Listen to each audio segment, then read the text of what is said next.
Charles Martel went down in the mud between Tours and Poitiers, and with him fell the only field army that stood between the Umayyad cavalry and the heart of Frankish Gaul.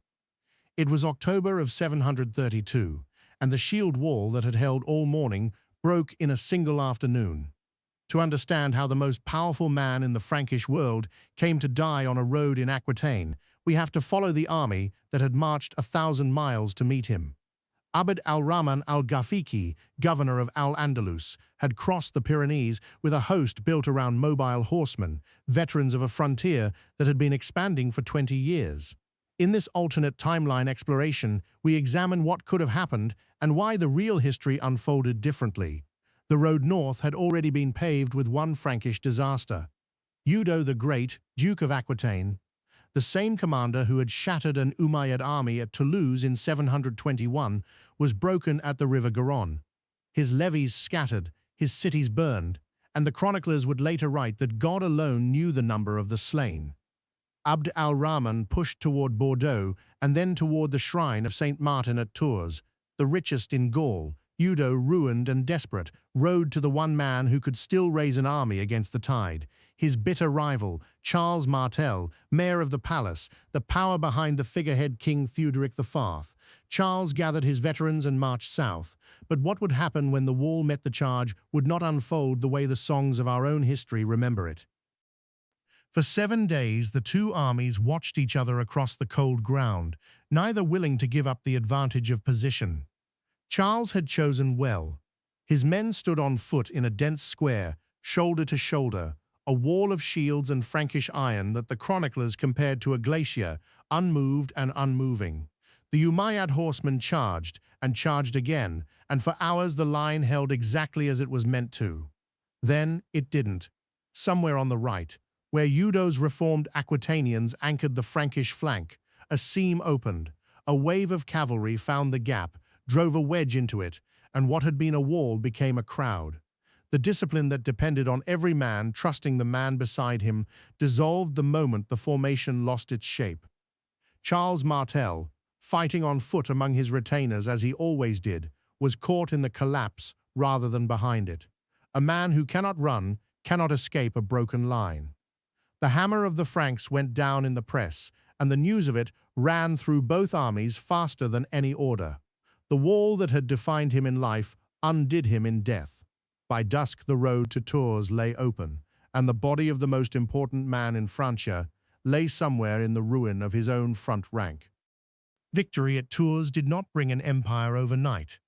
It brought something slower, and in the end, more transformative: the absence of fear. With no Frankish field army left to respect, the Umayyad columns no longer had to gather into a single host. They could disperse, and dispersal was how the frontier had always grown. Season after season, raiding parties ranged out from winter quarters in Aquitaine, crossing the Loire into country that had never heard the hooves of Andalusian horses. The monasteries were the first to feel it. Tours fell and was stripped. Then the houses along the river, their gold and their grain carried south, while the monks fled north with whatever relics they could carry. But raiding alone does not hold land. What changed the map was the second step. At the fords and the bridge towns, the commanders left garrisons, a tower here, a customs post there, a wali installed to collect what could be collected. The river that had been a Frankish artery became a contested border, and then, in stretches, simply a road through Umayyad-administered country. The Franks had no second Charles to summon. The men who might have become him were quarreling over his grave. Charlemagne and Pepin the Short inherited their father's estates, his title, and his retainers. They did not inherit his authority, because authority of that kind cannot be willed to anyone. Charles Martel had built his power by winning, again and again, until the Frankish aristocracy concluded it was safer to follow him than to fight him. His sons had won nothing. They were two young men with a famous name and a frontier on fire, and the great families of Francia saw in them not masters, but opportunities. The kingdom fractured along the old fault lines. Neustria pulled against Austrasia, the Burgundian nobles looked to their own walls, and the Aquitanians, what was left of them, made their own arrangements with whoever could protect their fields. Theuderic IV remained where he had always been, a name on a charter, a king who reigned over nothing and was consulted about less. There was no longer a strong hand behind the throne to make the fiction of his kingship useful. Carloman and Pepin spent the strength they had fighting each other, and the dukes, not the invader. And every year that the Franks spent at each other's throats was a year the new lords in the south spent putting down roots. What took root was not a single conquest, but a scatter of lordships. Septimania with Narbonne had already been Umayyad ground since around 719, a foothold north of the Pyrenees that now ceased to be a frontier outpost and became a base. From it, Arab and Berber commanders carved out lasting domains across Aquitaine and up the Rhone corridor, the same river valleys that had carried trade and armies since Roman times. These were not colonies emptied of their old inhabitants. The new lords ruled mixed populations, Gallo-Roman peasants and Frankish settlers and the soldiers of the conquest living in the same valleys, and they ruled the only way a thin garrison ever can, by leaving most things alone. They answered loosely to Cordoba, and Cordoba answered more loosely still to the Caliph Hisham in distant Damascus, whose empire by now ran from the Atlantic to the Indus.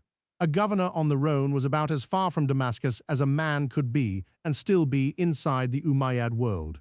That distance would prove to be everything. It gave the local commanders freedom, and freedom on a frontier has a way of curdling into ambition. The conquest carried its own undoing inside it, and it had nothing to do with the Franks. The men who garrisoned the new frontier, who held the cold towers on the Loire and patrolled the Rhone passes, were overwhelmingly Berbers, the same North African soldiers who had done the hard work of the conquest of Hispania a generation earlier. And they watched, as their fathers had watched, while the best land and the highest commands went to Arab newcomers who had risked less.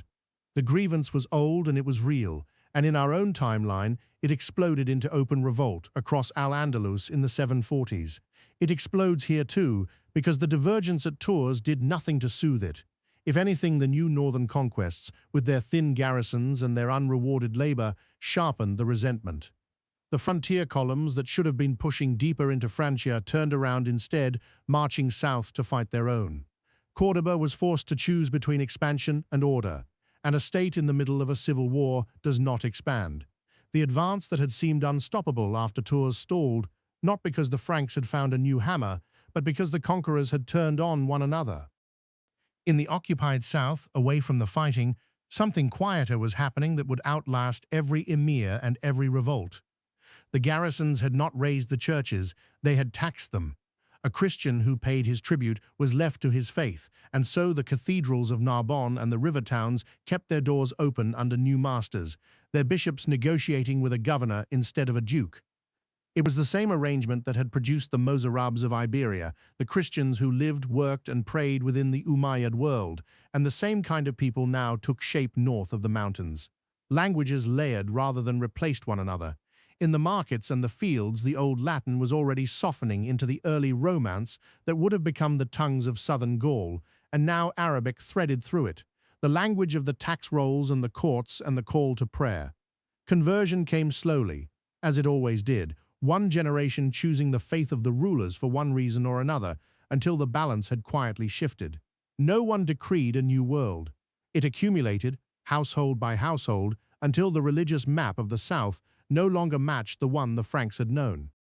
The deepest consequence of that October afternoon was a man who was never born into the role history would have given him. Charlemagne arrived in the world around 748, the grandson of Charles Martel, and everything he became rested on the foundation his grandfather had laid. Break the foundation, and the building never rises. With the Carolingian line shattered before it could consolidate, there was no Pepin crowned king in place of the last Merovingian, no son to inherit a unified Francia, and no emperor crowned in Rome on Christmas Day of the year 800. The title of Holy Roman Emperor, the whole idea of a reborn empire in the West, simply has no one to fall upon. Western Europe entered the 9th century as a patchwork. Frankish dukes held the north in fragments, Umayyad emirs held stretches of the south and the river valleys, and between them lay contested ground that belonged, in practice, to whoever could defend it that year. It was not the end of one civilization or the triumph of another. It was a different settling of the same restless peoples, with the frontier running through the Loire instead of the Pyrenees. The men who fought between Tours and Poitiers did not know they were deciding any of this. They thought they were fighting a battle. The line held all morning and broke in an afternoon, and how close it came to holding is the part worth remembering.